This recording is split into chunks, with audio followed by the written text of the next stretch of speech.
just want to say, Tony, without insulting anybody else, like without insulting any other show, any Bay Area show, I'm getting to the point where I observe this audience of ours, and I don't even know what to say about you guys. Honestly, you have no idea. We talk about you when we're not even on the air. I love you guys, and you're entertaining the hell out of me before we even start the show. So, Tony, I'm going to do a two-way tie tonight for the pre-show post of the night. First post goes to Rags, my man in New Jersey, Christian Eric. He goes, I just picked up my son at Newark Airport for his fall break. Whatever that is. Oh, I didn't get that when I was in college. I didn't have a fall break, but anyway, yeah, fall break. And then he goes, it's time to turn and burn. I'm back home for PMP. Rags, I love the dedication. I'll see you soon. And then Robot Centaur coming in with a split decision tie. It's a photo finish. He goes, hey, next Tuesday when we do the show from New Jersey, Tony will be in the Bay. I'll be in Jersey with Rags. We'll kind of co-host. We'll do a three-way thing. And Robot Centaur goes, I want to see Paulie and Rags like crossing arms, Tony, and feeding each other slices during, like lovers, like two lovers, like during and feeding each other. Like, you know how you do that with wine? You can lock arms with your girl and you drink some wine. We'll be locking arms, eating pizza. Yes, Rags, a three-way. We're going to do it all. We're going to keep it above board. It's not your kind of three-way. We're just going to do a broadcast three-way. Let's keep that understood. But anyway, great to see everybody. Joe Schmo, Rags, Pine Needle, Patty from Napa, Queen of the Scene, Don Peralta, all of y'all. Great to see everybody on board tonight. And my man's in green tonight. Look at you, like getting your inner Irish out. What's happening with you tonight, Creative Tony? First of all, your mom is cool, aka Mark Wiseman, in the house and just brought me an ice cold Pabst Blue Ribbon Light, a PBR Light, because we're all looking. I'm trying to avoid the elastic waistband, at 52 years old. But Mark's in the house. They're coming by just to say hello. So your mom is cool is in the house. I'm going to crack open this PBR in honor of Mark. And the green shirt, I had it on earlier, and I'm like, you know what? I'm going to leave it on because my sister Bridget got me this shirt because it's just a fence. It's like the barricade fence, and then it says jumper. There's two things about that. I'm jumping the fence all over the place in the MLB playoffs. Two of my three teams have been eliminated now that I wanted eliminated, Yankees and Padres. Sure. Now we need the Phillies to do their thing. But my sister got me this shirt because in New Orleans years and years ago, we were there and there was a barricade there. And I said, just talking out of my you-know-what, I said, I bet you I can jump over that thing. And then my sister and my brother-in-law, Rob, and my cousin Marty and Megan and my sister, and they all said, do it. We dare you to do it. So I ran back about 50 yards, and all of a sudden, lo and behold, I didn't realize it, but then like a mini crowd kind of was like, what's going on here? What's going on here? So then this dude. How long ago was this, by the way? How long ago? This is probably 12 or 13 years ago. Good, sure. So you're like in your 30s. You're a grown man doing this, right? I love it. Carry on. Yes. Dude, next thing you know, this New Orleans local had a whistle, and he got involved and said, you know what? I'm going to referee this. I'm going to call it out.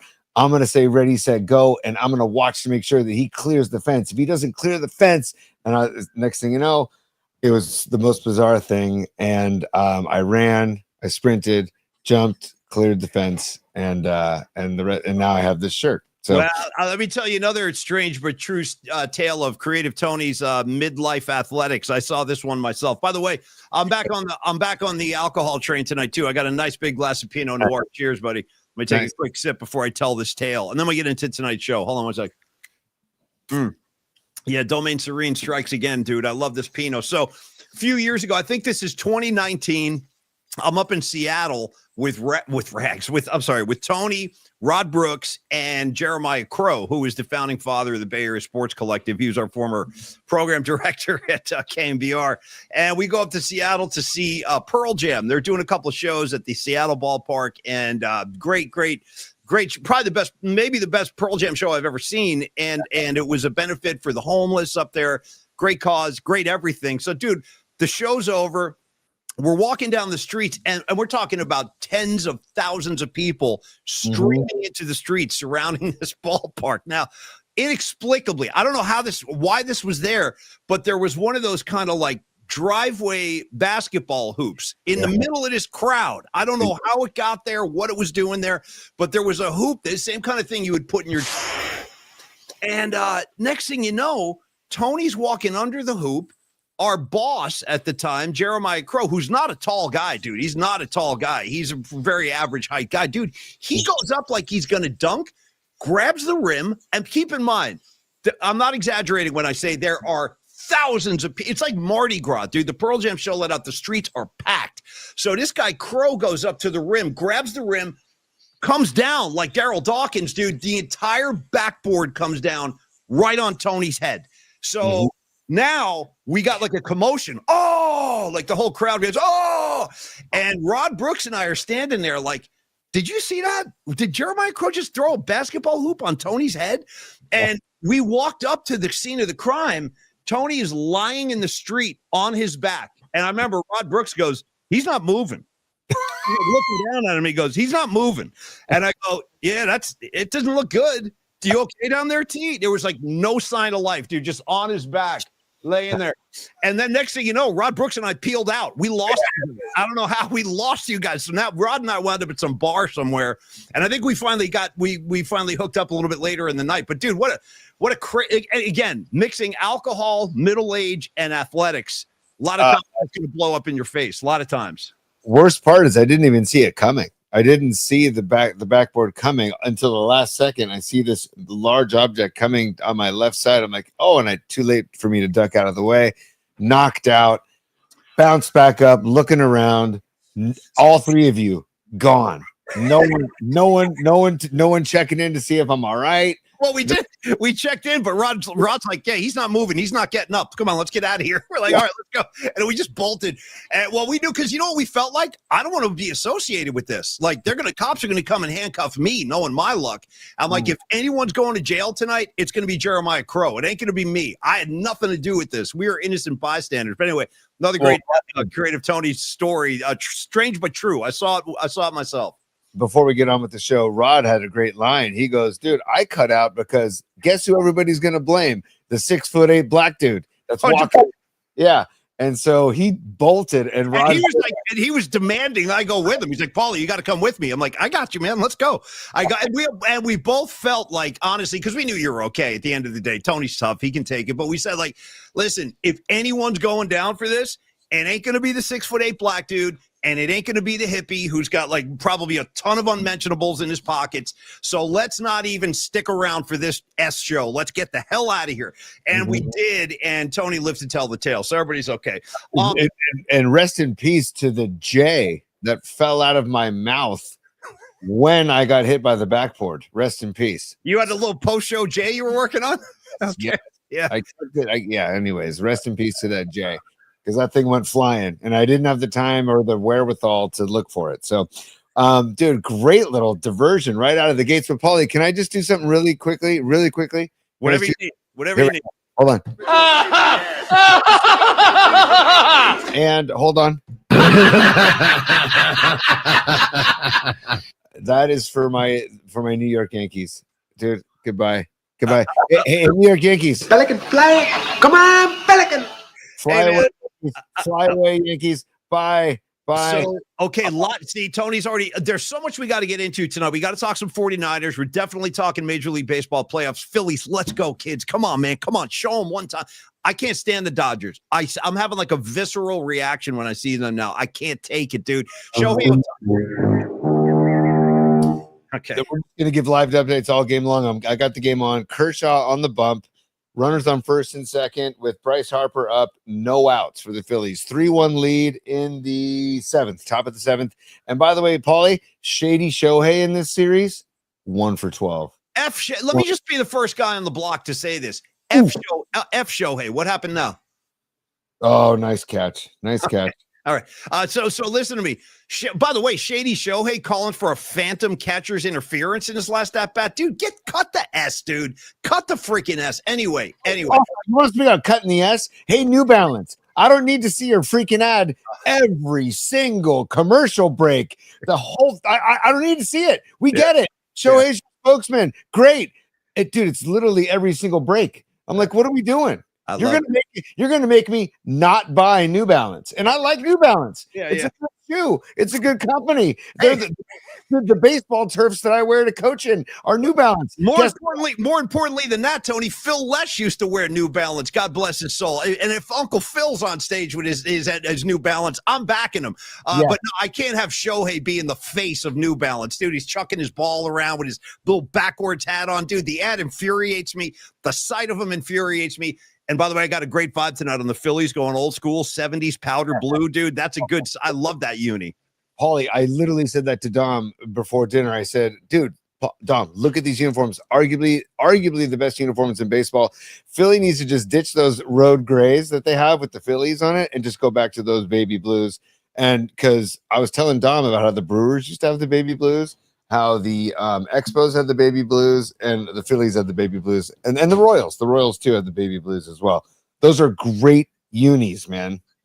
Hey, I want to shout out a new face I'm seeing up here. Welcome to the community, Lauren F. I don't think I've seen you before, but great to have some new faces on board tonight. S. Wong, that's my other guy, or girl. I'm not sure male, female on S. Wong, but always a pleasure to see you, S. Wong. Some other new faces. Yes, Creative Tony in the green, looking mean in green. What do you got? You said Lauren F, and I'm just going to assume F stands for fun. Okay, so it's Lauren Fun. Okay, Lauren Giants F. Baseball fun. Yeah. By the way, speaking of that New York accent with Chris Russo, the Mad Dog, Giants baseball, fun. I just reached out to Brian Stapleton today, Tony, owner of Affinities, and I said, hey, man, I want to come in with my kids and watch the Lions blow out the Chiefs on Sunday.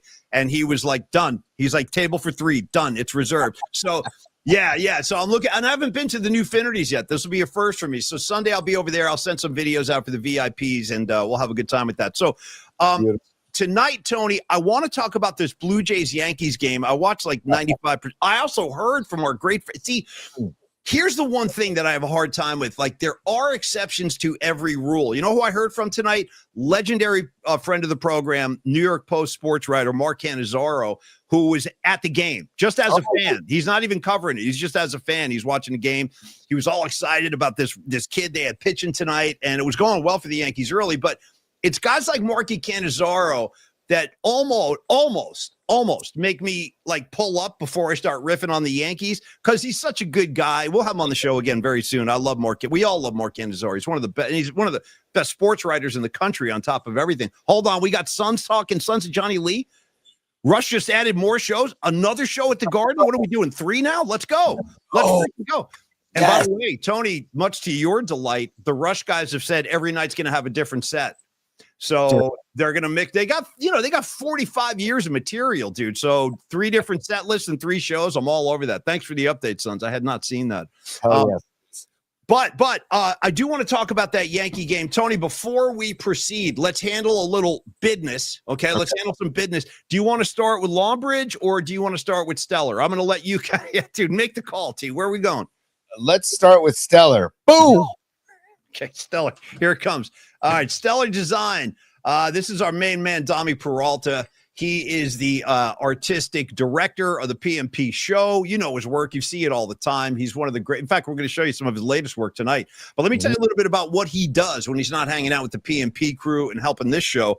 Peralta Arts and Company is where graphic design, illustration, music, and pop culture, they all collide. Peralta Arts, it's a full spectrum creative studio specializing in bold graphics, vibrant illustration, and visual storytelling, carrying forward the legendary spirit of legendary Bay Area artists. Think about striking posters, stuff like you'd see at the Fillmore, iconic album covers, like the one I got behind me right there, Draw the Line.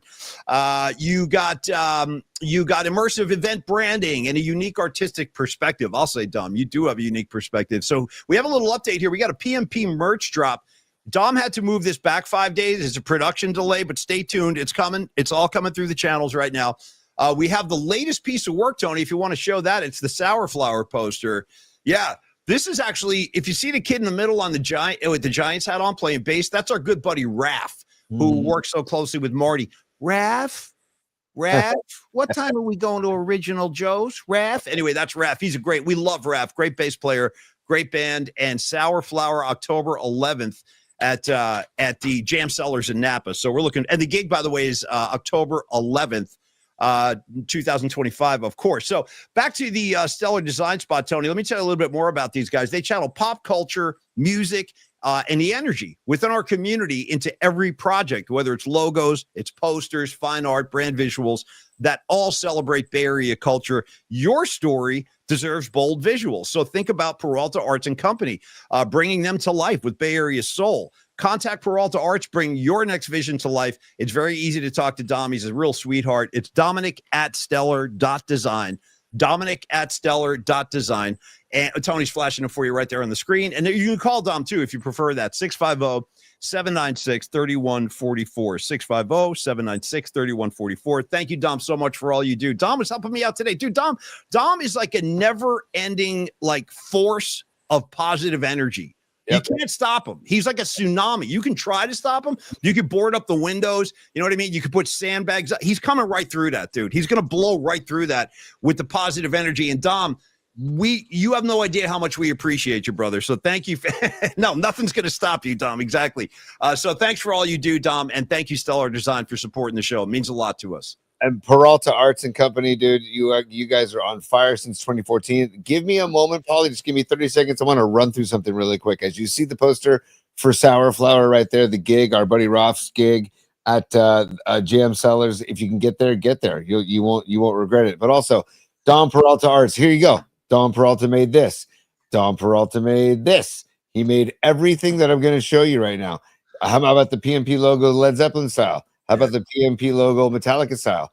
How about the PMP logo that's on the T-shirts, inspired by the Ramones? The Ramones, thank you. Yeah. Paulie's Punks, inspired by Motley Crue. Too Fast for Love. Paulie's Punks, inspired by the Cramps, right? Is that the Misfits? The Misfits. Green Hell, Tony. Green Hell. Yeah. Also, look at this. The Raymond Ritter retirement. We're ready for Raymond Ritter's retirement, whenever that may be. That's his vest up there in the rafters with the rest of the jerseys. Dude, the Polymac Pizza logo with the nice J in the hand, right? Yeah. Also the studs and duds. That's a recent creation by Dom. Then we also have the bummer bracket. Go back to the bummer bracket we did during March Madness. We also have the Trust Carlos. Okay. These are all Dom Peralta designs. And then the most recent thing that Dom did is the Polymac Particles logo, the new logo. So it's all Dom Peralta just being a badass, and Peralta Arts and Company. And we love being involved with them. So Dom, thank you, brother. I just wanted to showcase a bunch of your work. And like it says on the bottom, contact Dom, 650-796-3144. There you go, P. Tony, great job with all that art. And I would like to say also, we got a whole bunch of updates and announcements I want to share with you guys in a second before we dive into the show. Also want to say that I saw you, Law of Awe. I just saw you scroll by, and I saw you shouting out Garbage Man by the Cramps. Dude, you're a friend of mine automatically, dude. Greatest opening line maybe of any punk song ever is in that song, The Garbage Man. Tony, the first line of the song, he goes, "You ain't no punk, you punk. You want to talk about the real junk." But I love that, dude. You ain't no punk, you punk. I love that. So Law of Awe, me and you, brother. Me and you. We got it locked down over here. Yeah. Real quick, I see that Robot Centaur, when the sports desk of Robot Centaur speaks, I have to listen, Paulie. He says he only supports the Trust Carlos De La Fuente with the shades on. Yeah. So I have to give the shades, the version of the shades. So that's for Carlos De La Fuente, our main man at Flex Funding. We'll talk more about tomorrow. We love Los. And by the way, look out for Dom Peralta and Carlos De La Fuente joining me on Friday's show when Paulie will be in New York City. So looking forward to that as well. We got a lot coming up on the show tonight. And pretty from New York City, Tony. And I want to tell you that I'm glad you mentioned that, because let's check some boxes here. So I want to let everybody know I won't be on the air Friday. I won't be on the air Monday. I won't be on the air next Wednesday, but next Thursday we return to our normal spot, 11 a.m. We'll see you then. Tuesday, our normal time. Tony will kind of guide you through the schedule on Friday with Los and Dami when they do the show. But also some other big announcements, Tony. First of all, we're going to have a conversation with Kate Scott tomorrow. Her schedule is so crazy right now. We have to tape it after the show. So we'll talk to Kate after the show. Tony will share that on the air Friday. You guys enjoy that. I'm so happy for Kate, and I know you guys are going to love that piece. So stay tuned for that on Friday. Then Tony, also, I think it's time we come out in the open with this. We're very excited to announce a couple of big events coming up in the PMP community. Starting, I got to tell you the truth, Tony, I'm kind of honored about this with this one. So on October 24th, which is a Friday, Tony and I, the PMP boys, are going to be guests in Tom Tolbert's backyard on the Friday installment of the Tom Tolbert Show. When he goes into the backyard, has a couple of beers, throws the shades. Dude, I'll throw some shades on at that broadcast. I'll look forward to that. I'll get my Bono glasses on. I'm looking forward to that. So circle your calendar. That will be our show that day. We'll kind of do a joint show on October 24th, a Friday, in Tom Tolbert's backyard. God, when you say joint show, I kind of perked up a little bit, Paulie, because I think about, but you should maybe shave your head on the 23rd so you can join Tom and I in the bald community for one day. Just shave your head because your hair will grow back. Mine won't grow back. I'm not so sure about that, brother. I'm not taking any chances at my age. Shaving my head, it would have done like I'm 22. I ain't messing around now. I still got a couple of strands. I want to hold them if possible. So no, I'm not taking any chances. I can't do that. I'm too vain. I'm not shaving my head. Not now. I'm too old. That'll be a lot of fun. Fieldwork Brewing is now a sponsor for Tolbert's show, and I'm sure we'll be sipping on some good. And Fieldwork is out of Emeryville, out of Berkeley. They've been a friend of Tom and Tolbert on KMBR for years, and they've carried that through to Tom's show on the Bay Area Sports Collective, and so they're in cahoots together now. And I'm sure Paulie and I have been to the original Fieldwork store. We had one of our first Polymac Particles meetings at that store, and then we had the Bay Area. We signed the Bay Area Sports Collective contracts at Fieldwork in Emeryville. So we had a private room reserved and everything. I felt kind of fancy that night. I'm like, oh, I must be in the VIP room. Excuse me. I'm going to the back. Yeah, don't stay out of my way. Yeah, but that was fun. And you're right. Yeah, we have a legacy with them, and it's a great sponsor for Tolbert. But wait, Tony, there's more. I'm still going, and you're involved. So that Friday will be in Tolbert's backyard, and then the very next Monday, the following Monday, we are, I think, ready to happily announce, Tony, the event. Okay, so the 27th, we are going to be broadcasting live from Longbridge Pizza before the Warriors game with our very special co-host, Tom Tolbert. Okay, so it's like a Tom Tolbert sandwich. We'll do it on Friday. We'll do it on Monday. And for the Monday show where we go live with Tom, we're gonna have some listeners come in, but I think for this one we have to give tickets away. I think we're gonna sell. They'll be very affordable. Don't even worry about it. We'll make sure they're cheap.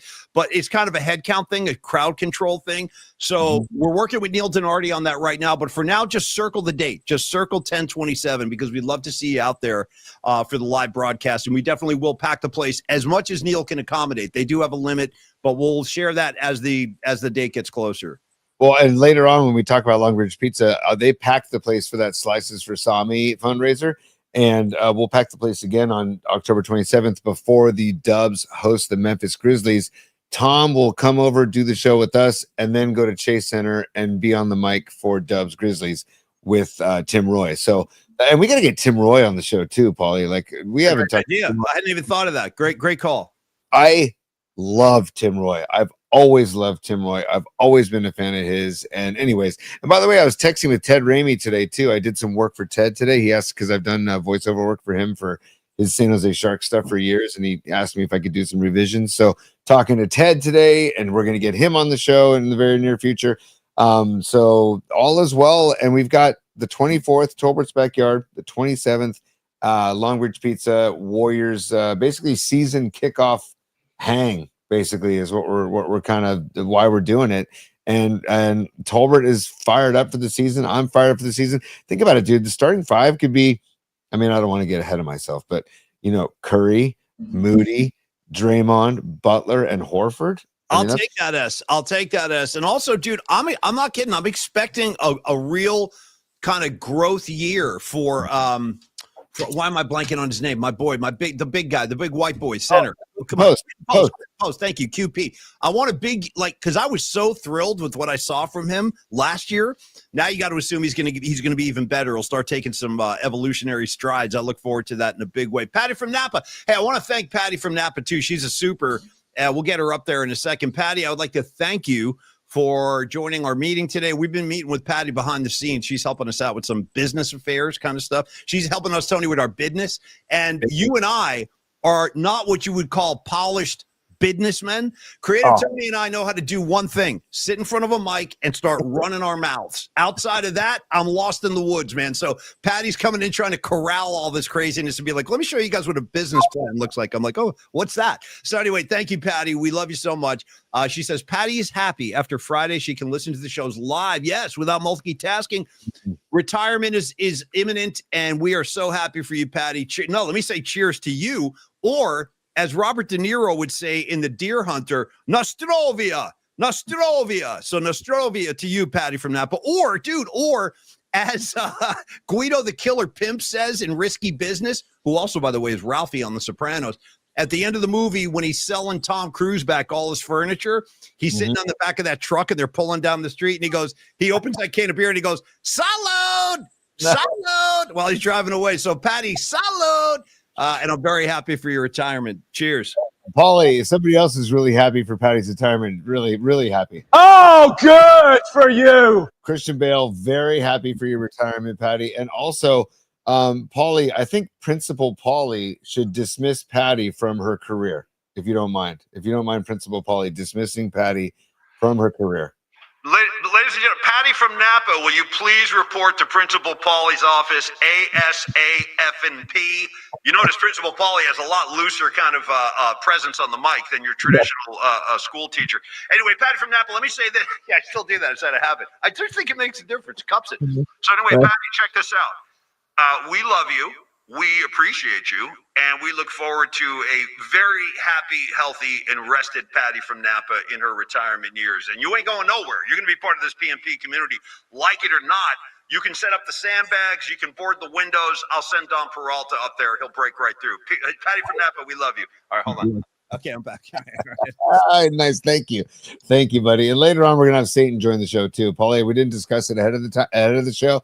But we're gonna have Satan join the show later on too, Paul. I got to say something about this Yankees Blue Jays. You wanted to talk? I got a ton to say. Let's go. I got a ton. Let's go. And we're gonna talk Niners too, because there's a lot to get to. We mapped out a Tony's top 3 for tonight too. So, but Paulie, I got to tip my cap to Arson Judge, because dude, he was 13 of 26 on the series. Dude. He had a great series. He even kept him alive in the 9th inning. He got a nice knock just to keep the thing going. Even he doesn't have the team around him, obviously. Scalding hot, dude. But you know what, Arson? Karma is a bitch, dude. Because you know what? I don't know, man. Like you created some really bad karma for yourself with that whole Giants crap a couple years ago. So. And we saw it in 2024 when he dropped the fly ball and they had the. And by the way, Jazz Chisholm, dude, you need to check yourself, man.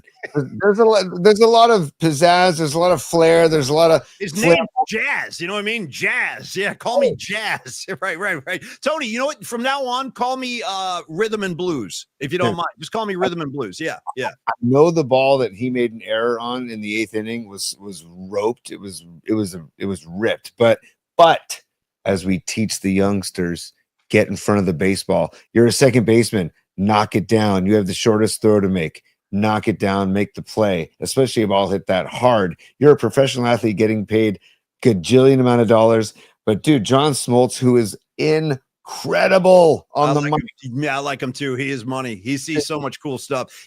Okay, keep coming because I'm excited to share stuff with you. But go ahead. He's incredible on the mic. I love his analysis. And he said, oh, funny.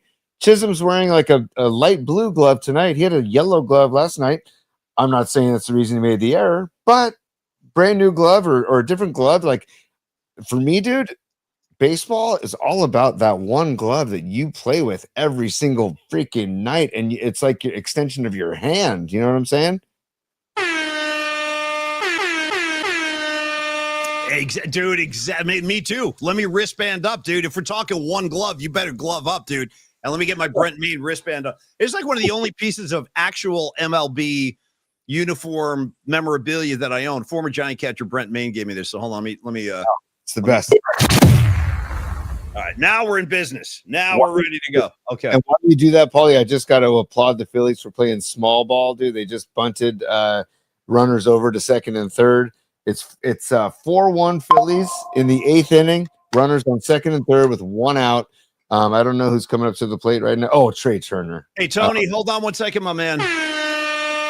I have another request. I just wristbanded up. You've just won. I feel like Billy Idol when I do this. Flash for fantasy. Remember, I used to throw the fists up. Tony, do me a favor and bust out totally. Flash. Do me a favor, bust out the Tony One Glove track just for my head, real quick. Yeah. Stand by. Let me take that up real quick because it's. Okay. I want to give it the right volume and the right girth that it deserves.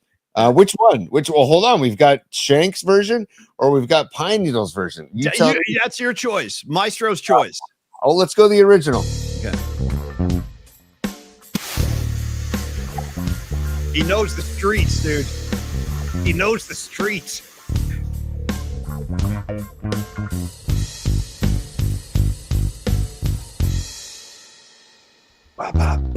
He's got the top 3. He wears a beach robe from the streets. Yeah. Of San Carlos.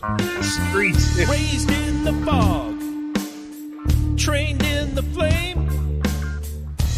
Yet you know this gangster's name.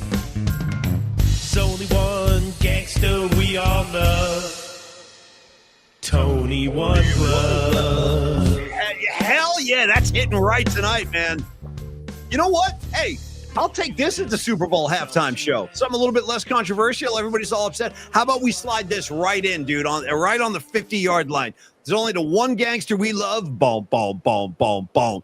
Tony One Glove. Ba, ba, ba, ba. Let me hear the other version, too, real quick. So rock me out real quick, man.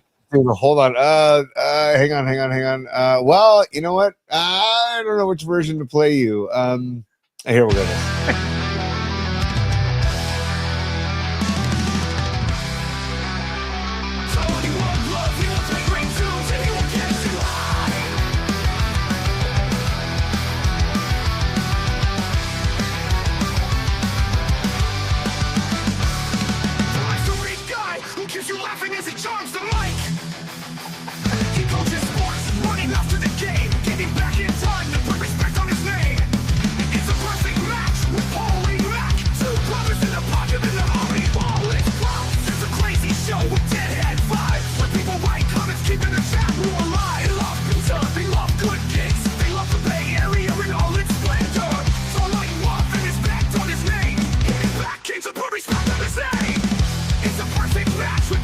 Oh,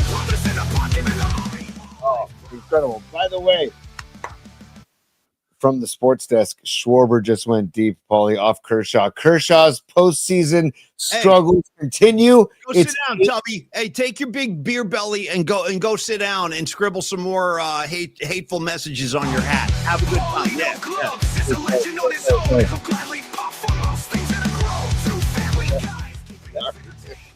Tremendous, Tony.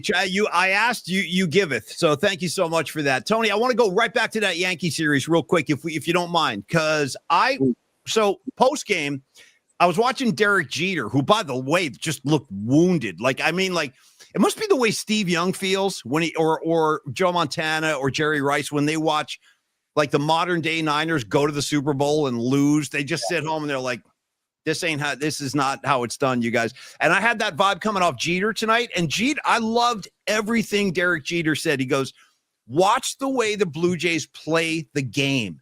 They're not swinging for the fence on every pitch. They're putting the ball in play.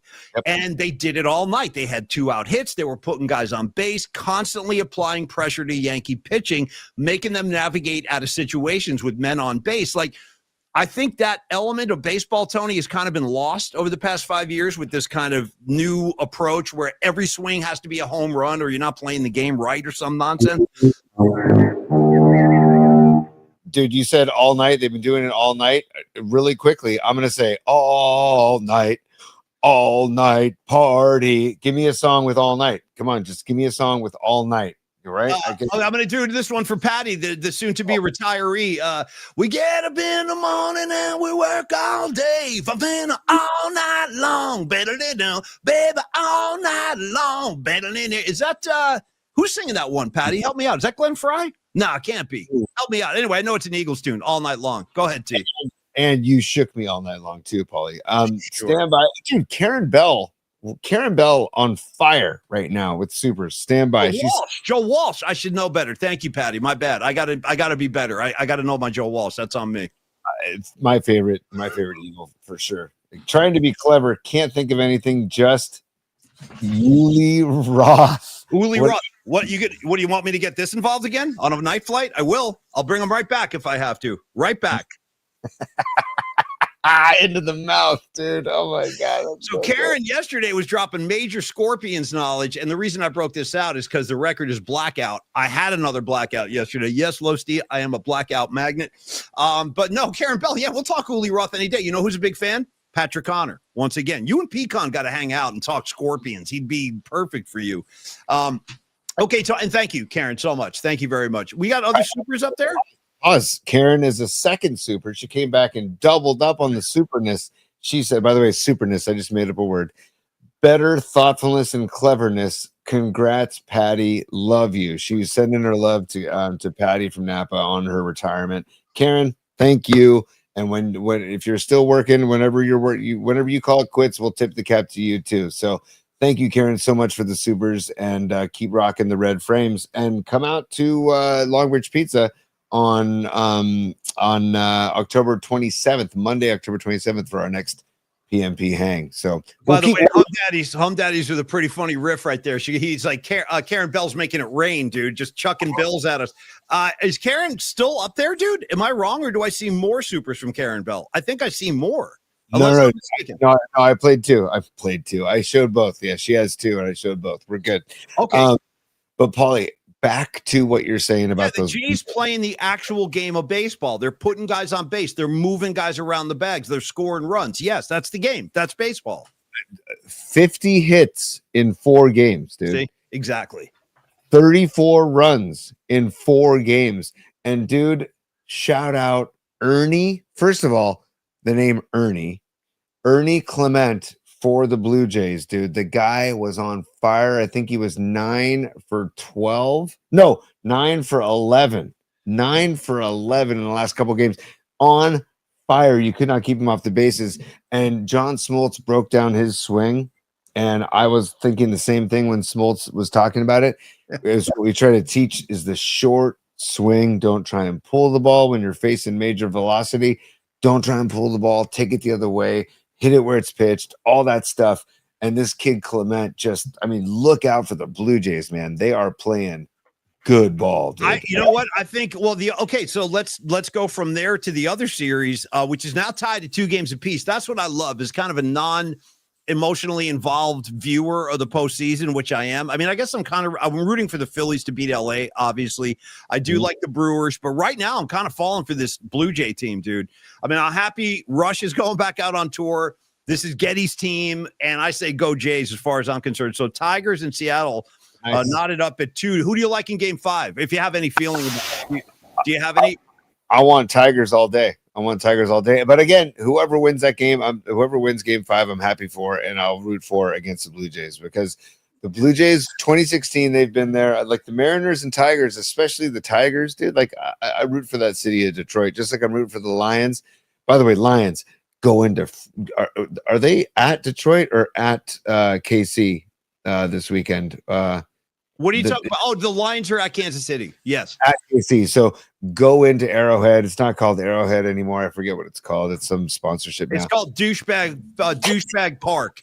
If you don't mind, I'm sorry. It slipped out. But it is. They might as well call it D-Bag Park for Patrick Mahomes. How much complaining will he do on the national stage this week? I look forward to that. I talked to my son James today, Tony, and I was like, he was all excited. He was like, Dad, we're going to get to watch Mahomes get blown out by the Lions together. I'm like, I can't wait, James. Me and you, buddy. We'll be at Finnerty's watching that bad boy. I love it. And by the way, Paulie, a couple points that I want to get to that you mentioned also. Like the love we have for Mark Cannizzaro is deep, right? And so, yes, I hear you when you talk about that, because one of my dear friends here in town, Josh Zarur, he is a Yankees and Chiefs fan. Whoa, So, dude. Whoa. That's almost too much to handle. You got one is enough, not both. You know what I mean? It's a lot. And yesterday he was out at our practice. Is he a Laker? He must like LeBron too. I'm just taking a guess. He's probably a LeBron James fan. Am I right? Right? But he goes, "Hey, I'm looking forward to hearing your show today." I go, "I don't think not you are." really. I don't think you are, dude. You should probably, and don't take it personally. This has nothing to do with him. What's the guy's name? Josh. Hey, Josh, if you're watching, bro, it's all love, dude. Tony and I are peaceniks. We're tree huggers. But I tell you what, I hate the Chiefs' guts. Hate their guts. I really do. He's an example of the Marky Cannizzaro that makes it tough. Like, you feel for this. And I said, I hope it goes 5. I told him, I said, I hope it goes 5. Because I'm a baseball junkie and I love postseason baseball. Like, seriously, you said it a few minutes ago. Postseason baseball, even when you're not emotionally invested, is so entertaining. The drama of every pitch, every freaking pitch, dude. Every pitch it's on. Now, by the way, Shohei now 1 for 13. F him. Hey, Shohei, right here. Doubles, dude. Right at you, Shohei. And Tony, since we mentioned the Chiefs-Lions game, I want to make another quick programming note just for everybody because I forgot to do this earlier.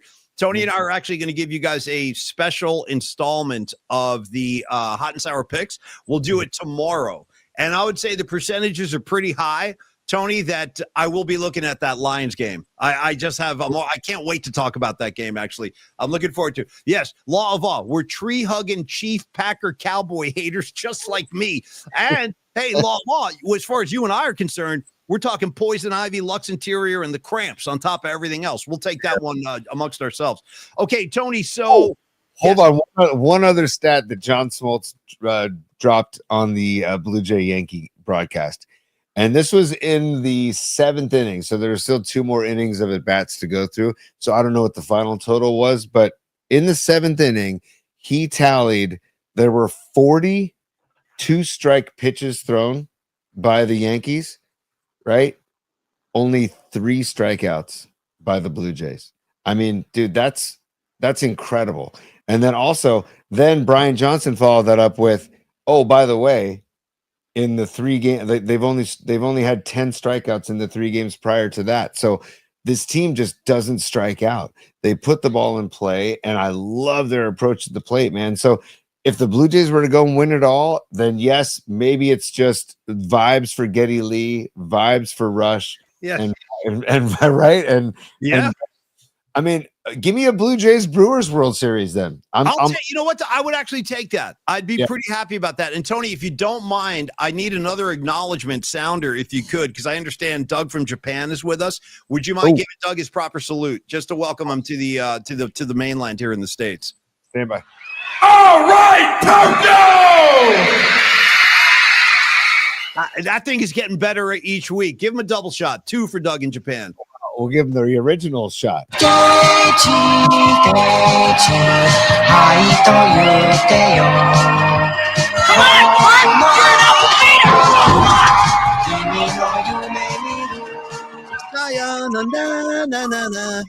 Doug is a super. Doug's a super. Let's get his what's the currency he's dealing with right now, Tony? Stand by. All right, Toto! Hey, man. Doug, we appreciate you, buddy. Thanks for joining us tonight. All right, Tony, I'm going to let you tackle this one. Go ahead, man. Dude, Doug, you are a freaking champion, dude. And first of all, I love the profile pic. And also he says, here's to Mac Jones and Kendrick Bourne. He just gave us a super of 1,084 yen. So if you look at the number, it's 10 for Mac Jones and 84 for Kendrick Bourne. The Bourne identity, born to run. Dude, born under a bed, Tony. You know what I mean? Born in the USA. Nah, totally. You know? Totally. Yes. Black Sabbath, born again. Ooh, nice. Born to be my baby. Born to be wild. Steppenwolf. Born to be Wild, which has a great jam, by the way.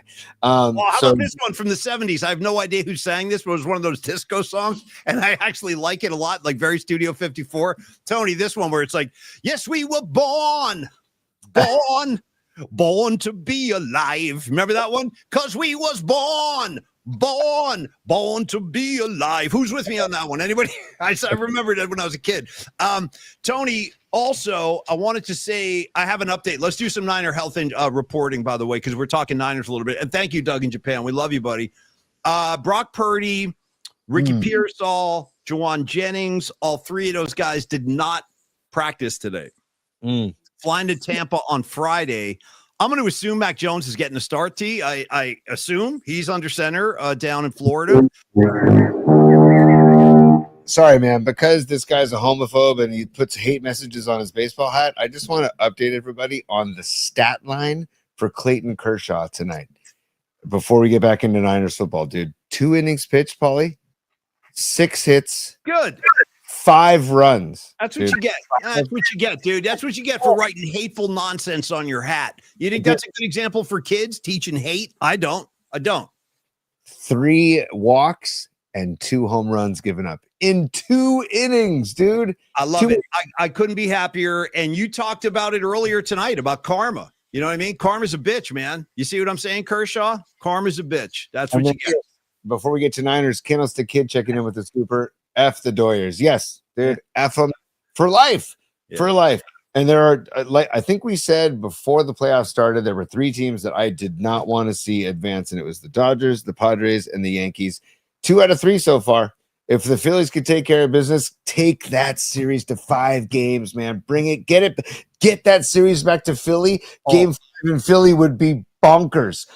Bonkers. I mean, it would be like borderline full-scale riot. You know what I mean? It really would be out of control. But again, I got to be honest. I can only report my own experiences. And when I did go to Philly in 2011, I thought their fans were actually really cool. It's not like the Eagles. It's not like the Flyers. And it's not like Kate Scott's 76ers. Those people are animals.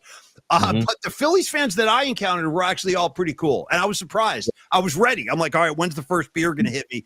And it never happened. They were actually super cool. So 2 dear friends, Coach Bob right here in town, who I coach soccer with for their 4th season going, huge Eagles fan. Also my friend Antonio, who moved back to Philly, huge Eagles fan, obviously. Great people, passionate people. They care about their teams, but they're not the the jackasses that are throwing the stuff at players and throwing the stuff on the field and stuff. They're not those kind of people. Hey man, as we were told as kids, Paulie, all it takes is one bad apple to spoil the bunch. Well, ain't that the damn truth? And shout out to Allison Chain's Rotten Apple. You know, yeah, no, all day, all freaking day. Lane Staley, rest in peace. I miss you. Hey, I also want to shout out to Rocco, dude. I don't believe I've seen you before, Rocco. Welcome aboard. If I have, my apologies. But always good to have a Rocco in the community. Tony, do you think it's Rocco Mediate, the golfer, or is it Rocco Baldelli, the former Twins manager, who's also a fish head? Which one do you think? I'd prefer neither. I would hope that it would be Rocco, Al Pacino's bodyguard in The Godfather. You know what I mean? That's Rocco. That's the guy who always was watching Sonny Corleone's back. Excuse me, Michael Corleone's back. Bodyguard Rocco. Keep an eye on that guy. He's always in the shadows, but he's part of it. He's part of it. He's right there. Tony, back to the Niners. We were talking about Purdy, Pearsall, Jennings not practicing. Here's some good news. Malik Mustafa is coming back. That will be nice to get him back out there at safety. He'll be playing on Sunday. Paulie, just because I'm a grammar hound and I'm a fan of the English language, I'm a fan of pronunciation. It's Malik. Malik, my bad. No, you're right. I should not mispronounce names. Thank you. Yes. Good. Oh, good. I just wanted to, oh, by the way. Good. He goes, good. Now that you got that, good. Yeah. Can I just show this? This is my phone. I just paused the Dodger game. Look at all the empty seats behind home plate right now. No, you see what I'm saying, dude? F them, dude. F the whole lot of them down there. You know? That's a beautiful sight. God, is that a beautiful sight? All those empty seats behind in a playoff baseball game. Right. Oh, that's the best. Sorry. And what inning? What's the score and what inning is it, T? 8th inning, and it's 8-1, Paulie. 8-1. Fantastic. Let's do it again tomorrow, Phillies. Let's freaking go. Let's go. Let's turn the heat up on these jackasses. So Mustafa coming back, Tony, and it sounds like there is a little bit of optimism in the corner of George Kittle right now. Starting to sound like the reports coming out of Santa Clara today, they were saying there is a chance that George Kittle could be back week 7. Which would be great. That's the week after the Tampa Bay game. How's your, as the week evolves, like you always kind of You go through different feelings. Like on Monday, especially after a win, I'm like, oh, we got this, bro. We freaking got this. But then as the week goes on, you see injury reports, you start seeing spreads, you're like, start getting a little more uptight. I expect a really hard-fought, tough game on Sunday. As I said, I think Monday and Tuesday, both shows this week, I think this could be a playoff preview. I think the Niners could wind up seeing the Bucs in the postseason. And I'm just throwing this out there. You have to take Tampa Bay seriously. This is not like a pushover team. This might be the best team they've seen so far this year. So how you feeling about just the matchup on a Wednesday night? I'm feeling better because the Bucs are banged up too, man. I was actually texting with some of the PNP Familia earlier about, dude, their defensive backfield. Jamel Dean did not practice today, starting cornerback. His backup, Benjamin Morrison, didn't practice today. Also, on the other side of the ball, Mike Evans, Chris Godwin, Bucky Irving, all didn't practice today. I think Godwin's resting because he did play last week, but he didn't practice today. So both teams are banged up, man. But you look at the Niners and who didn't practice today, and my goodness, is it a long list, dude. I mean, Purdy, Pearsall, McCaffrey, Jennings, Gross Matos, Collins, Robert Beal, Trent Williams. None of those people practiced today. So Juwan Jennings, I'm hoping they're being cautious and just didn't practice him today, and that he's back because he's got ribs and ankle issues and shoulder. And a shoulder, yeah. But Pearsall, don't expect Pearsall back this Sunday. But if we can get Jennings back, and then, I don't want Purdy to come back unless he feels really, really good and the toe has made immense progress, which I don't think is happening. I think you got to give Purdy maybe, I don't know, what week's the bye week? I didn't look at the Niners schedule. If we take it to the bye week, I don't know what week their bye week schedule. I should look at that. But if you can give Purdy some rest and play Mac Jones again, it's not a quarterback controversy, it's a quarterback luxury, right? I like that. And let me tell you something, Tony. How do you feel about me saying this? This might be a little controversial, but to your point, I'd rather Brock continue to get healthy because, like a lot of people, Brent Jones was telling us this last Thursday night. Brent Jones was saying, dude, turf toe injuries, they linger and nag you all year long. And the more you get out there on it and get stepped on and have other stuff going on, like all kind of crazy stuff going on NFL football fields, the likelihood of him re-aggravating that or even making it worse is pretty significant. So how do you feel about me saying this, Tony? I'm going to be totally honest with you. Go.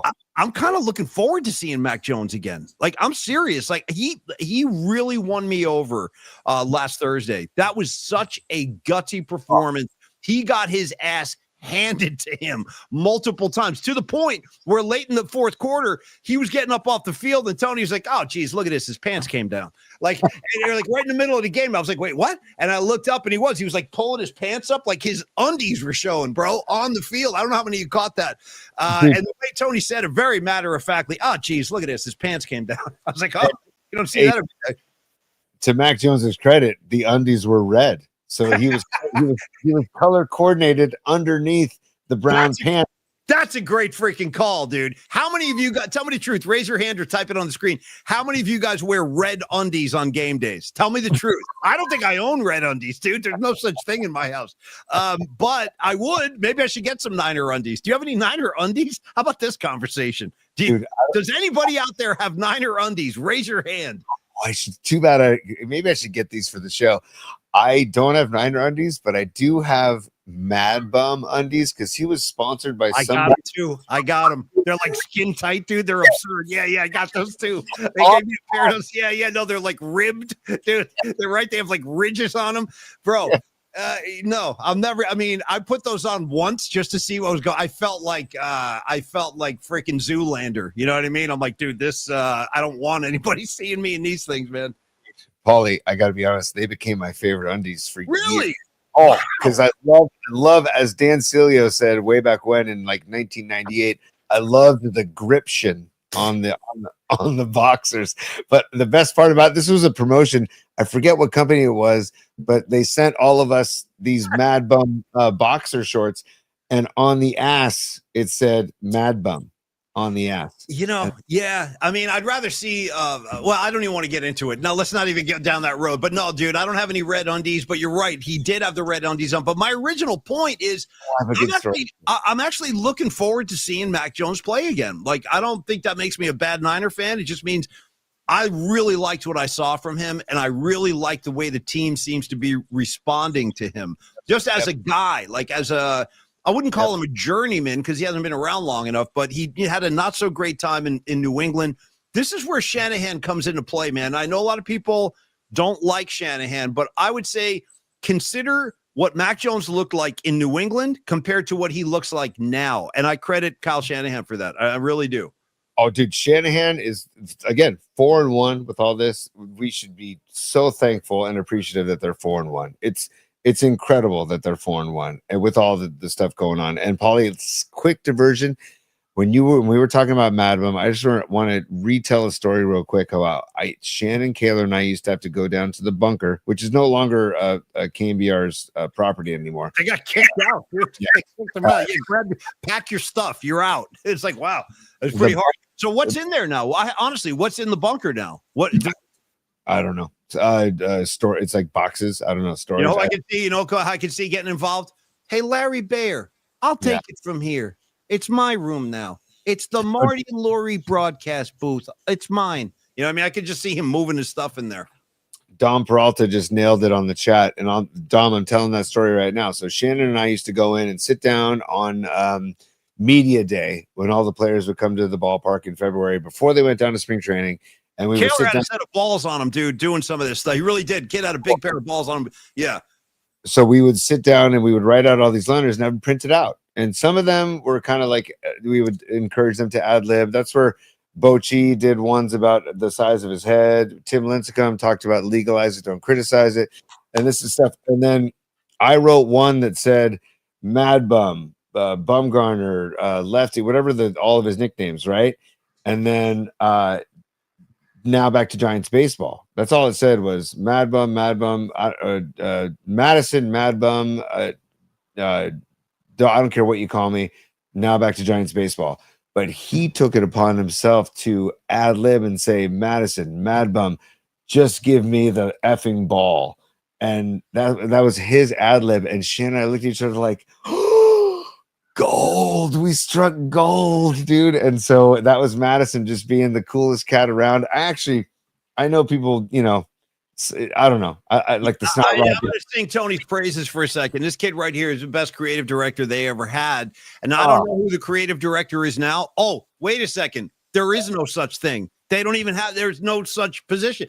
Tony was the last of the Mohicans. There's no more creative director. The entire position is gone. Yeah, we don't need one. We're fine. By the way, wow, don't get me going. But anyway, I would say whoever was a creative director now would have a lot to answer to and a lot to live up to, but there's no such position anymore. I shouldn't even be laughing. It's actually kind of sad. But that's the state of things, man. That's kind of the state of things. There's no more creative director position. That is some wild stuff. All right, Tony, I want to give some love to Longbridge Pizza. Let's give them some love. These are our guys, man. Longbridge Pizza, they were like there at the earliest days. And so was Low Steve, by the way.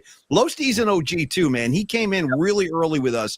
And that's so meaningful, man. But it was Longbridge first, Neilton. Oh, dude, I meant to say this. Sorry. Yeah. I'm watching the Yankees Jays tonight. 7th inning. They trot out this reliever. I hadn't seen this guy. I don't know his first name. Forgive me, but his last name is Little.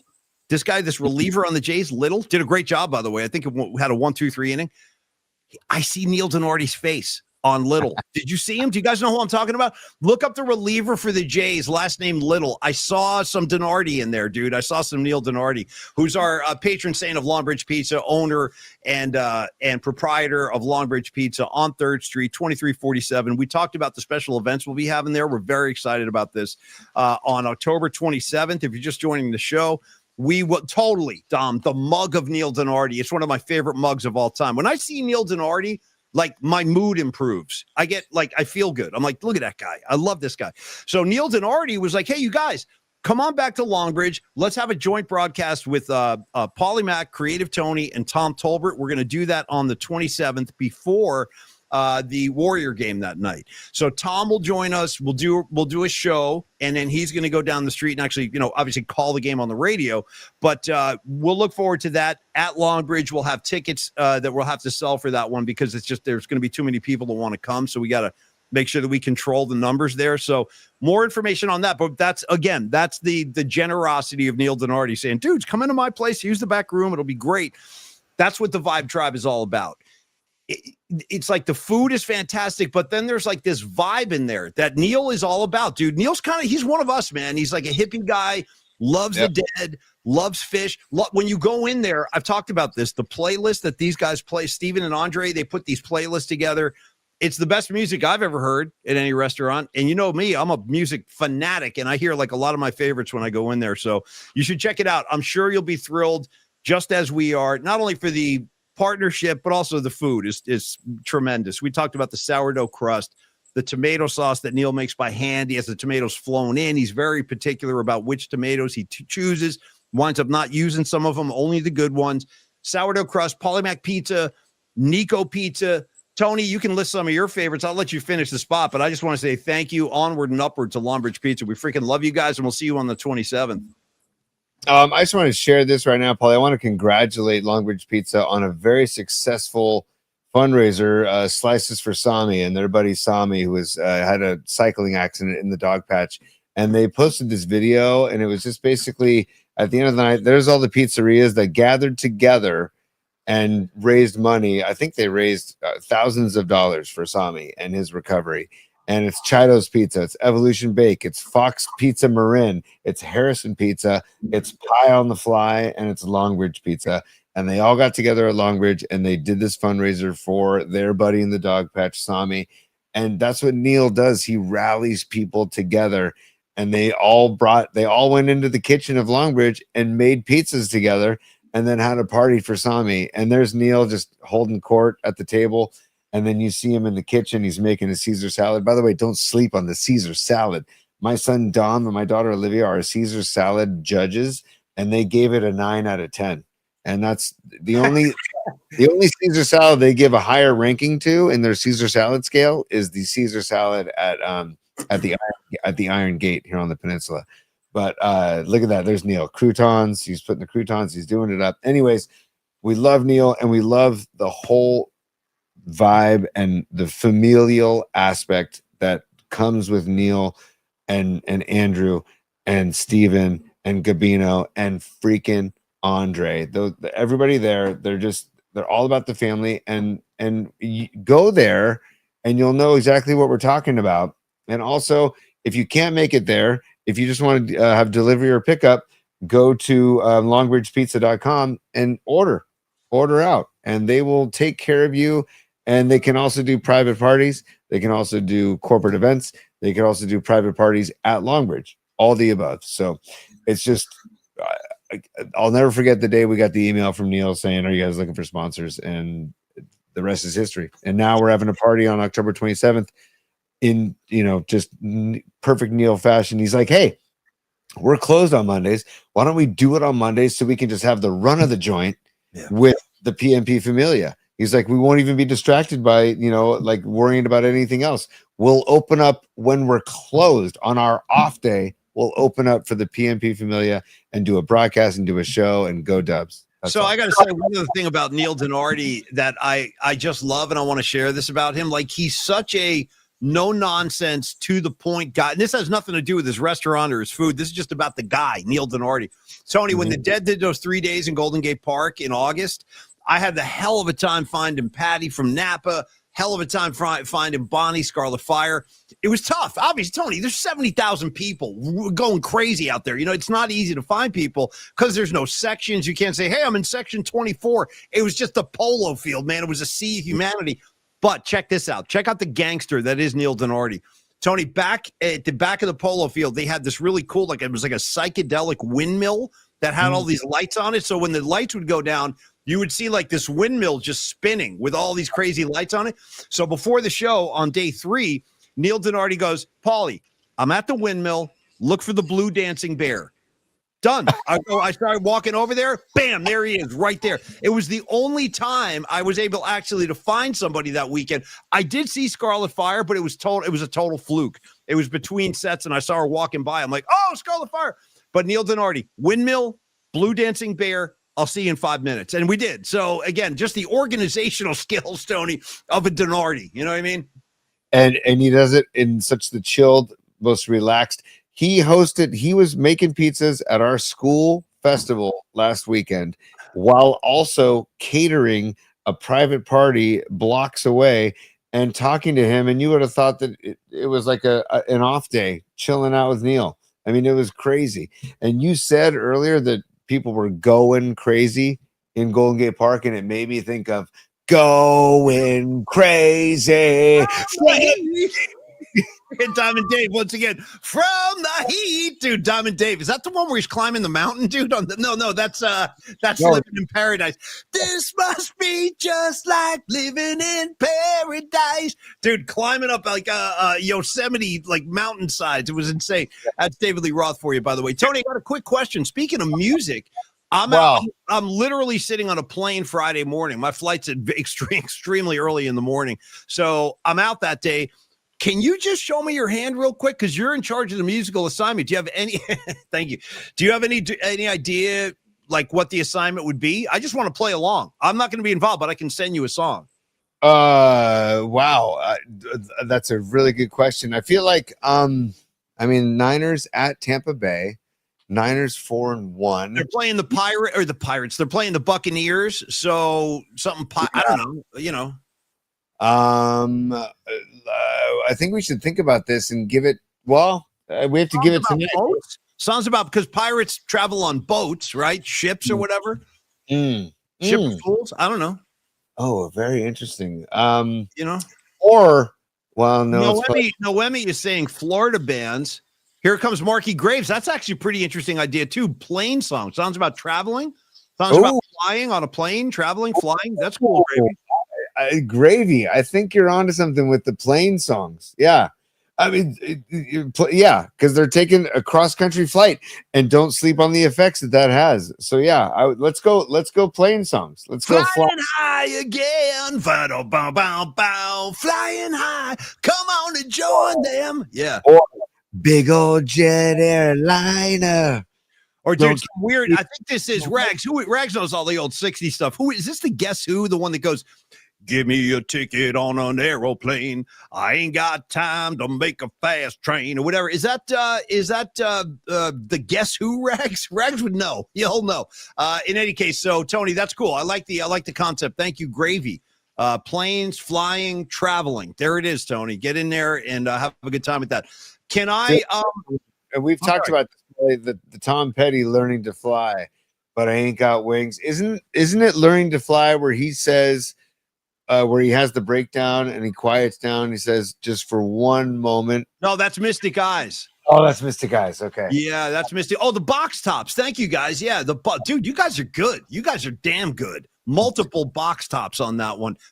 Rags coming in. Here's Rags. Slaughter. Fly to the Angels, dude. You know what I mean? That's Rags. I love that, Rags. Yeah. Also, what will qualify for this is not just songs about planes, but songs about flying. Like you said, flying high again, Paulie, or come fly with me, fly away,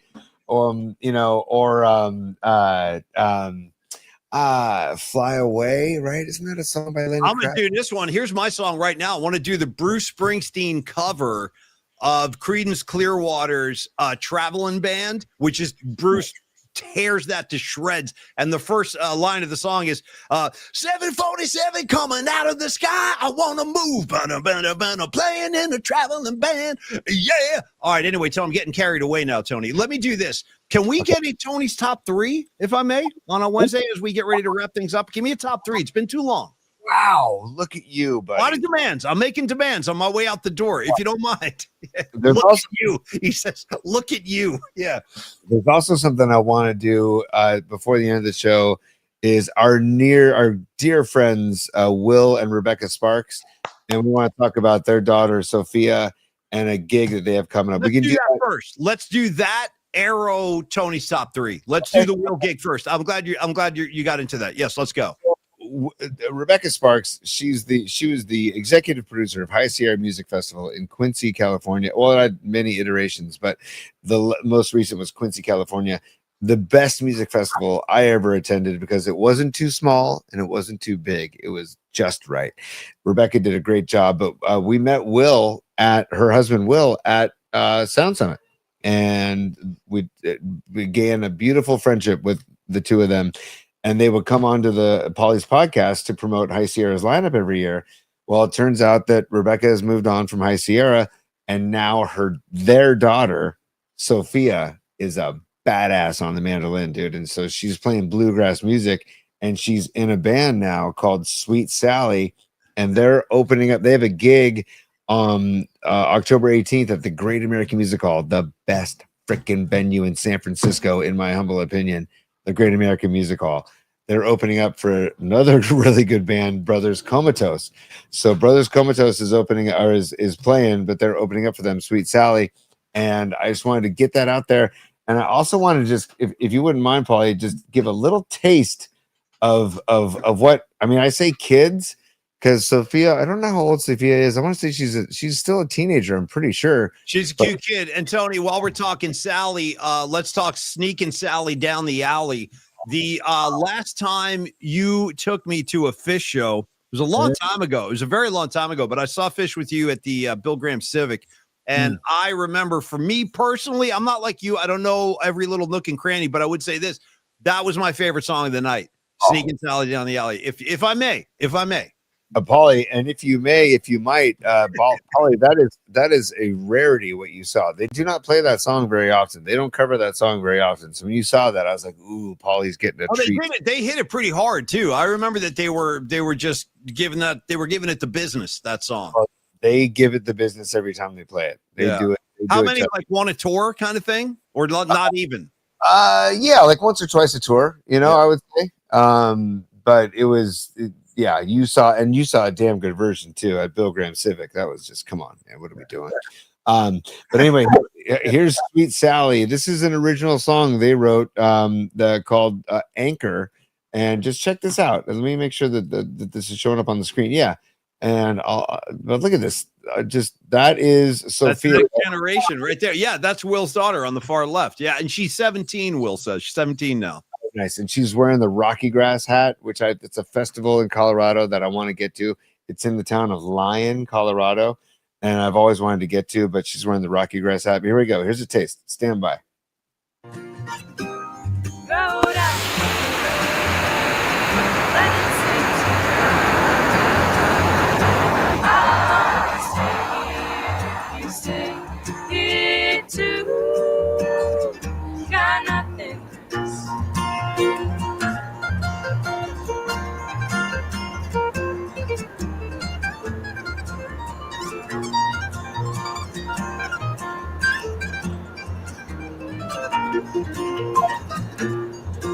There's a dark, long shadow follows me. I mean, dude, you want to talk about feeling good about the future? Is watching this group of girls, this trio, Sweet Sally. It makes me feel good about the future, Paulie. Leave that picture there. Leave that picture there for the rest of the show, or at least for the next couple of minutes. That's a good look at these guys. And by the way, I'm just realizing other great rock and roll moments involving the word Sally, the name Sally. Dude, I'm just remembering one of the songs I sang Saturday night with the Almonds tribute band, the Freestone Peaches, was Ain't Wasting Time No More. And there's a lyric, I think the opening lyric of the second verse goes, "Lord, Lord, Miss Sally, why are you crying? Been around here 2 long days, looking like you're dying." But anyway, yeah, I had my own little Sally moment up there at Sweetwater. But this is great. Will, congratulations. Your daughter's talented. This is only the beginning. Long may they wave. And when the gig gets closer, we'll pump it up again. But that's great, dude. And the Great American Music Hall, what a thrill for anybody to play there, let alone a 17-year-old kid. That's a big deal. We will definitely continue to mention this show, but Paulie, only because it's one of my favorite songs in the history of music. They also do their own version of That's All by Genesis. Just give me a little, it's a perfect night flight right now. Genesis, That's All, done by Sweet Sally. Here we go.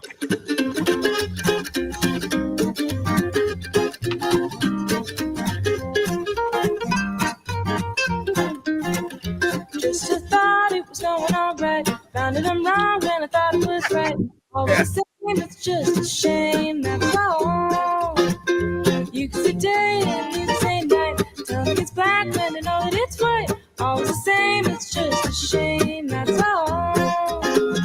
I could feel it, I won't go. Yeah. Why am I telling so? Can't feel the thing from my head down to my toes. Why did it always seem to be? You're looking at you looking at me. All the same, it's just a shame, that's all. Dude, hey.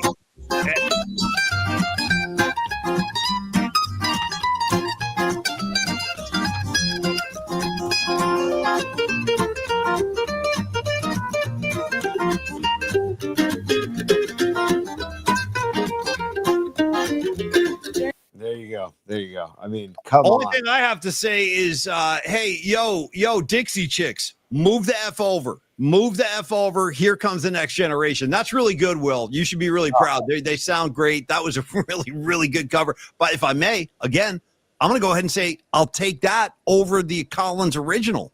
I don't know. I'm just talking, It's so, I mean, when I saw that, and Will and we've stayed in touch, and he's in touch with you as well. They're so humble about Sophia's talents, but she's so gifted and so good. And they're it's so wonderful to see this, because I remember seeing Sophia play with at the High Sierra Music Festival as a kid a few years back. It was like, and watching her progress, it's just really fun to see. So again, October 18th, if you got nothing, if you want to come into San Francisco, go to the Great American Music Hall. Sweet Sally opening up for Brothers Comatose. It's going to be a great night of music, and we'll promote it again. I just want to get that out there. I thought it was perfect for the night flight, bud. Well, it is. This is. I can't say this, as far as like night flights go, and I'm just talking to Tony right now, but I feel like this is like a no hitter we have going. Like this is almost like a perfect game. I don't want to like corrupt it in any way. So let's do a top three. Then we're going to bow out like gentlemen and hopefully complete this no-hitter. We're 3 outs away. So give me it's been way too long since I've heard the song. I demand it. I need it. Give it to me. Wow. Tony's top 3. Tony's top 3. I know. Tony's top 3. Yeah, dude. Feed them. Feed the freaking ducks, man. Feed the freaking ducks. Yeah, look how excited the audience is. Everybody's like, woo! Tony's top 3 million exclamation points. Dude, this is what's happening. Let's do it. What's up your green sleeve tonight, Tony's top 3, man? What do you got? What's up, my William Floyd gloved? What's up, my Brent Main sweatband? We'll go all night on this stuff, T. Let's do this. Yeah, just because Don Peralta rules. Shout out to that dude. Shout out to the forearms of a creative Tony. You look like the Incredible Hulk right there.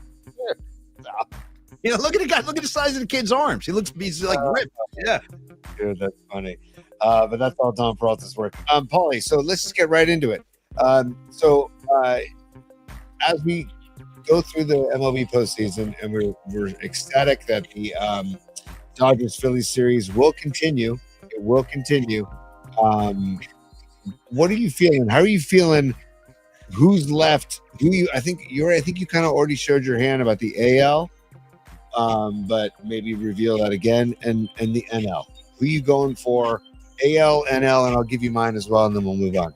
Well, if you're talking about who am I going for, I can't take this opportunity and not shout out Hall & Oates out of Philadelphia. I can't go for that. No, no can do. Bro, no can do why. How about that as a lyric? I got a lyric. No can do why. Yeah, that's going to work. I can't go for that. No. I'm going to say, Tony, I'm going for the Toronto Blue Jays. The fact that if I understand what I'm seeing on the message board correctly, Tony, it looks like now Rush has 4 dates at the LA Forum, 4 dates at Madison Square Garden, and counting. So I'm getting very excited. So all of that being considered, and I just simply like the way the Toronto Blue Jays are playing baseball right now. It reminds me of more old school baseball, putting the ball in play, moving runners, not just swinging for the fences every freaking pitch. I like the Blue Jays in the AL. And in the American League, I don't know that this is going to happen, but I would like to see Milwaukee play in a World Series. It's been so long. I'm trying to remember what. I mean, the Blue Jays have not had a lot of postseason success, man, in my lifetime. So yes, I'm going to say I would like to see the Jays and the Brewers. How about Creative Tony? Who are you looking for? I'm still on the Tigers bandwagon. Game 5 is that tomorrow? Game 5 tomorrow, and Brewers, Tigers, Brewers, and the Brewers are up 2-0, and they're wait, hold on a second. I didn't even pay attention to the Brewers today at all. Did they win today, Paulie? No, the Cubs won. The Cubs won today. That's right. Yeah. So it's 2-1 Milwaukee. They're still in the driver's seat. They got 2 games to win one. Yeah. I remember that the Brewers brought it to 4-3, and then the Cubs pulled it out. So I'm still going, and I love Cubs baseball too. Freaking Eddie Vedder's a fan. What am I going to do? But what am I going to do? My hands are tied. I got Vedder involved. Yeah.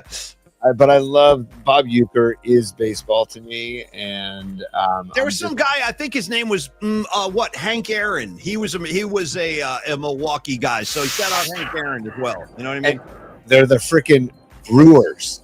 Okay. The beer slide, dude, the freaking slide. You know what I'm saying? Who's not going to support the slide? Shout out. I mentioned this guy's name. This is the second time in a week. Shout out Robin Yount. Okay. If I mean a little Robin Yount. Dude, when he left Oakland, I'm going old school now. Who's with me on this? Are you going stash? You going mustache? Well, as a matter of fact, I believe the gentleman I was going to shout out at the hot corner occasionally had a stash. Shout out one time Oakland A, then on to Milwaukee, Sal Bando. Okay. Nice. Sal, and by the way, give me more guys in the big leagues named Sal. How come I don't have? I want more Sals in Sal Bando could play, dude. Sal Bando could play baseball. Yeah, no question. I thought you were going to talk about Raleigh Fingers, and also shout out to Ernie Clement of your Blue Jays, the 2025 Blue Jays.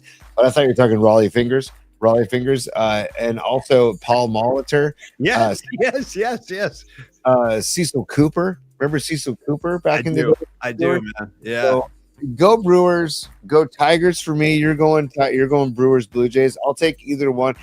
Or if the Mariners happen to win, I might jump on the Mariners wagon because that's Pearl Jam's freaking home state. So we'll see. And I love the big dumper, Cal Raleigh. How could you not root for a guy with that nickname and watching him in the home run derby with his brother catching his dad? His dad throwing BP, his brother catching the BP, and then Cal Raleigh hitting the home run derby. It's a family affair, as Sly Stone would say. And dude, I hope someday that your son Dom makes the major leagues and he becomes an all-star, because I can predict what's going to happen. Tony, Dom will be like some, slugger first baseman guy playing for like the Cincinnati Reds or something like that. And it'd be like, ladies and gentlemen, at first base, we've got Dom Ryan, and pitching to Dom Ryan in the home run derby is his father, Tony Ryan. And then, dude, you're going to throw a couple of balls and your son Dom's going to be like, Dad, you're not doing it right. You're not doing it. You know what I mean? He's going to start yelling at you. Yeah, calling relief. Knowing him. The best was when Tony told me this is over the summer. I was like, dude, how'd the game go? You're like, yeah, it was all right. I was talking to Tony on the phone, and he goes, at one point I was in the dugout telling Dom to move over in the outfield. And Tony goes, Dom was like, oh, I can't feel like, oh. Like, dude, little kids, they don't like to be coached. It's yeah. You're like, move it over, bro, move it over. Oh, yeah, it's great. Yeah, I'm sorry, dude. Go ahead. Maybe I should wear the glove when I coach. By the way, out of nowhere, back at 8:58 p.m., Ian Weiland, no relation to Scott, is a super, and thank you so much for the super with no comment. Just wanted to be a super. Ian, thank you so much, brother, and we appreciate the support. You've been on this ride with us since the very beginning. I recognize that name from the very beginning. So, Ian, thank you, brother, and thank you for the support. And thank you for a couple of my favorite Ians of all time. Tony, here they come, and they're going to come fast and furious. Try to keep up. 1, Ian Pace, drummer in Deep Purple. 2, Ian Gillan, singer in Deep Purple. 3, Ian Hill, bass player in Judas Priest. But the most important Ian of all is the Ian in Weird Science who dumps the Slurpee on Anthony Michael Hall's head. That guy's name is Ian as well. Paulie, great Ian. Yeah. When you're wrong, I have to tell you when you're wrong. The most important Ian of all is Ian Ziering, who played Scott Sanders on 90210. Paulie. Okay. I'll take that right now. Yes. All right. Scott Sanders, Ian Ziering, a much better Ian, in my opinion. Well, hold on 1 second. This is between me and Gravy right now. Yo, Gravy, dude, I've been getting into Ian Hunter a lot lately. I've been listening to Mott the Hoople. There's some great stuff right there. Golden age of rock and roll. I'm a fan. I'm a freaking fan. Anyway, Tony, on with your top three. We're still on number one. Let's proceed here. Let's go. Number two. If Brock Purdy's cleared to play, he's cleared to play. I'm not saying he's healthy. I'm just saying he's cleared to play. Do you want Brock under center or do you want Mac Jones under center? Both are ailing. Who do you want under center if Brock is cleared to play? I'd rather see Mac Jones again. And I'm basing that on what I saw from Brock Purdy last time he came back. He did not look good at all. And from what I understand, he re-aggravated the toe in that game. So based on his throws weren't on the money. Like his feet weren't under him. Literally, he was throwing off his back foot over his receivers' heads, behind his receivers, out of reach, in front of his receiver. So I want to see more Mac Jones right now. It's not that I've done away with Brock Purdy. I would just rather wait a little while longer until I know that he's in a better place where he can actually be effective. So I'll take Mac Jones right now, dude. The team is behind him. He's proven he can win on the road. Show it to me again. That's all. That's just me for this one game. How about you? I'll wait till your love comes down. Dude, you got me captured. I'm under your spell. I guess I'll never learn. Fum, fum, fum, fum, fum, fum, fum. Yeah, dude, I'll go all day. With I'll wait, dude. Don't get me started. You know what I mean? Yeah. Or if you could go back to the song we did for Mo Spates. Wait. Yeah, Spades. Yeah. Little white line, dude. Chance to love you.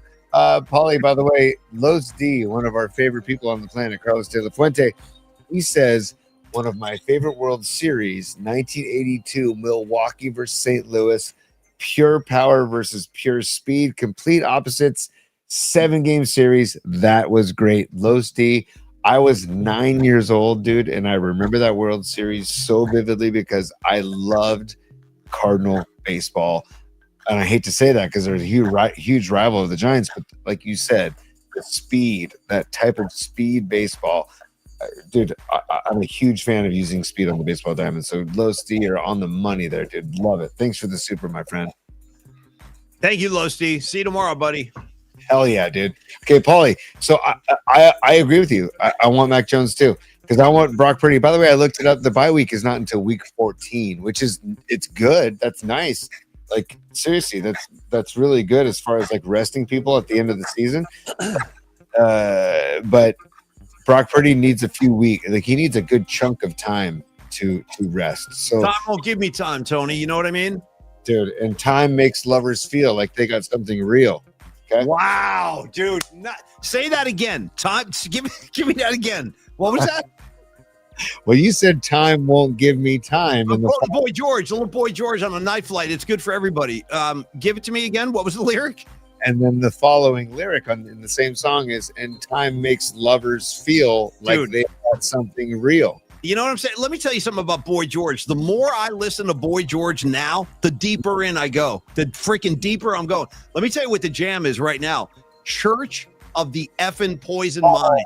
In the Church of the Poison Mind. Dude, that's a great song, dude. Church of the Poison Mind. All right, Tony.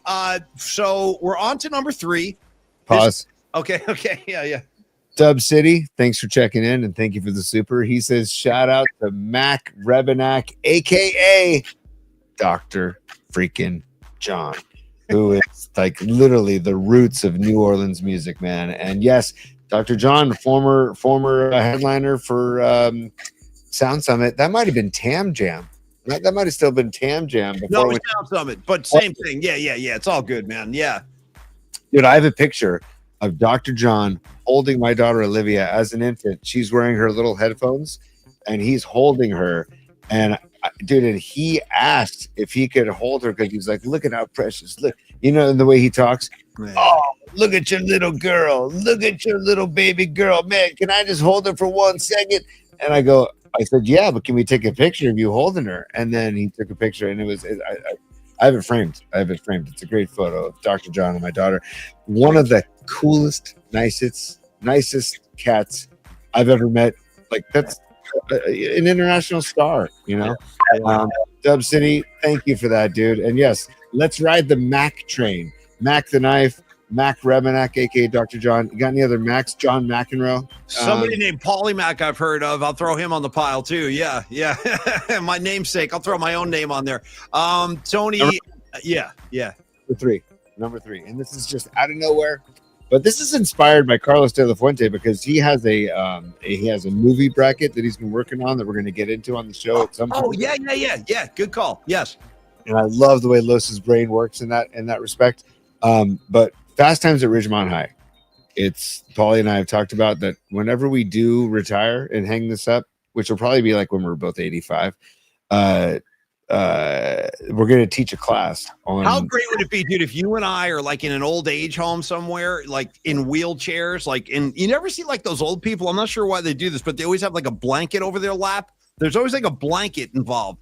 So I'll be sitting in a wheelchair, blanket over my lap, talking about like this week's music assignment. And I guarantee you, even when I'm in my 80s, I'll be like, hey, I want to talk to you guys about this album called Volume 4. Check this out. And I'll be like talking Sabbath in the old age home. So I look forward to that. Anyway, no teeth. You know what I mean? Bald.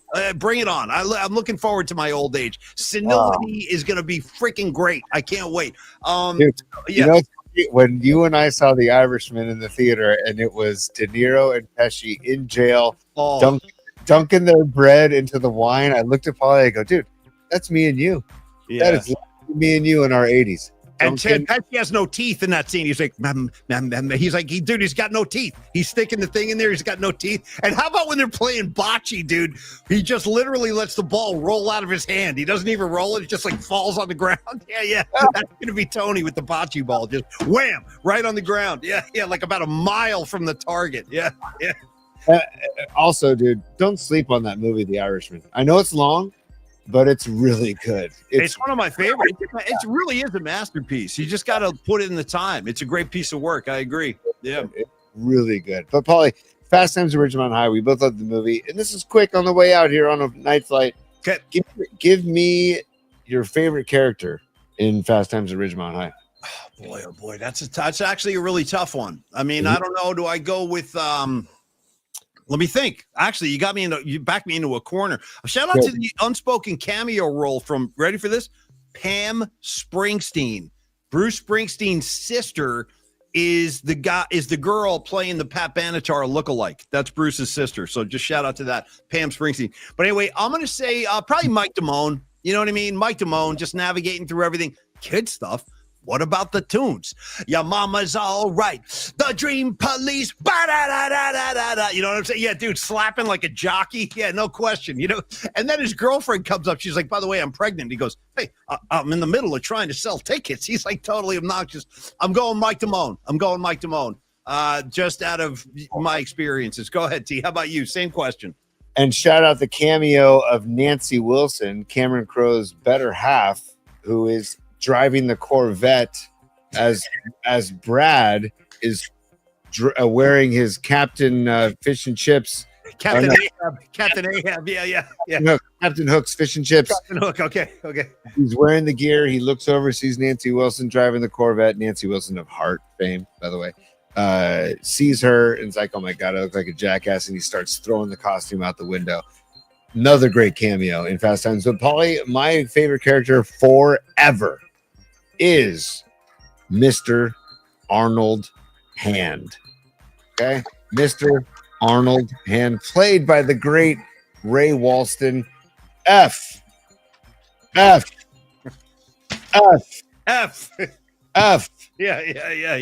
weeks we've been talking about the Platt Amendment. What are you people?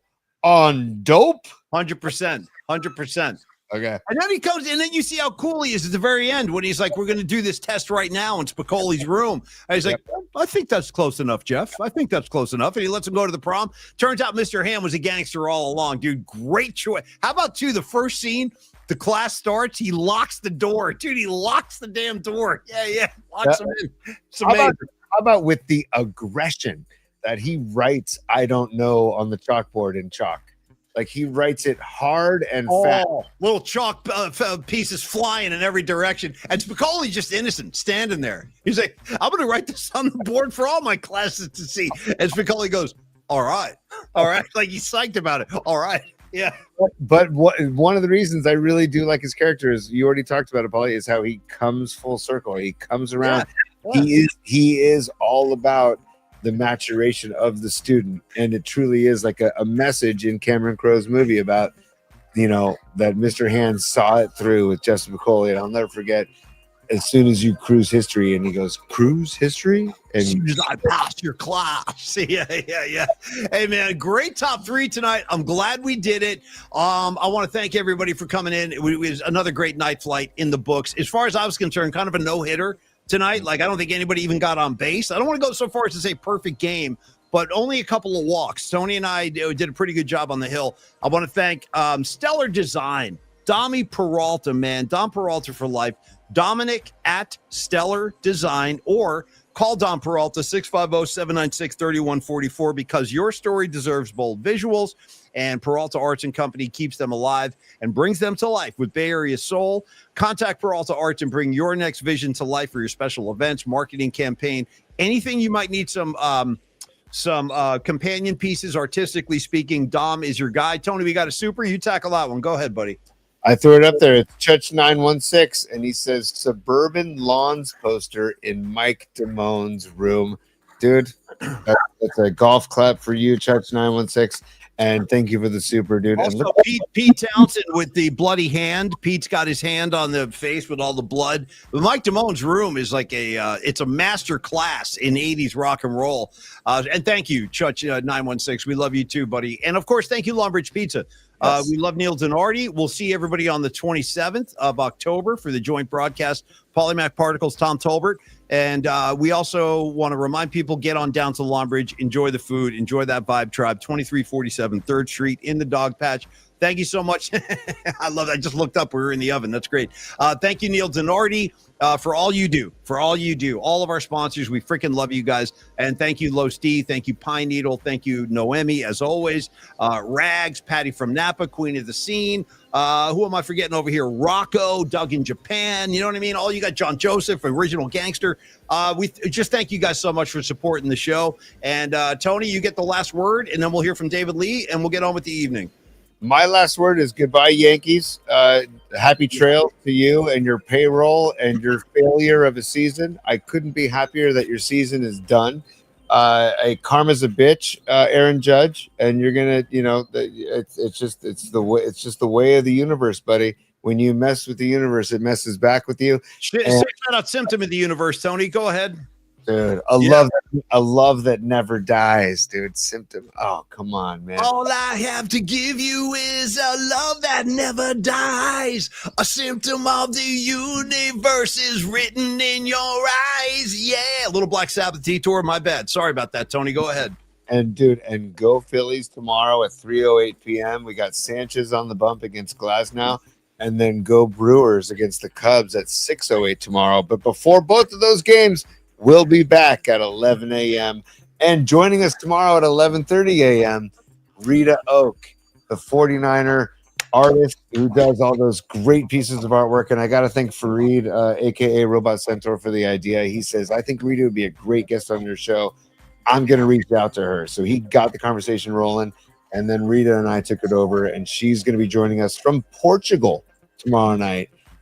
It'll be 7:30 p.m. her time, 11:30 a.m. our time, and then really excited to talk to Rita tomorrow at 11:30. So, all right.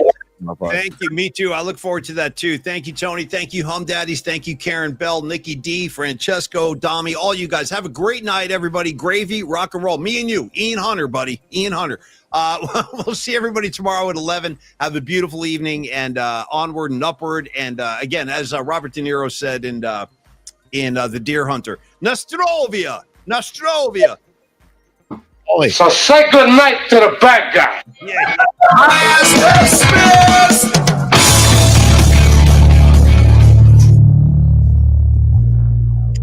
That was almost too much. That was like that. That was great. All right, you guys. We'll see you tomorrow at 11 a.m. Have a great night, everybody. Cheers, y'all. Thank you.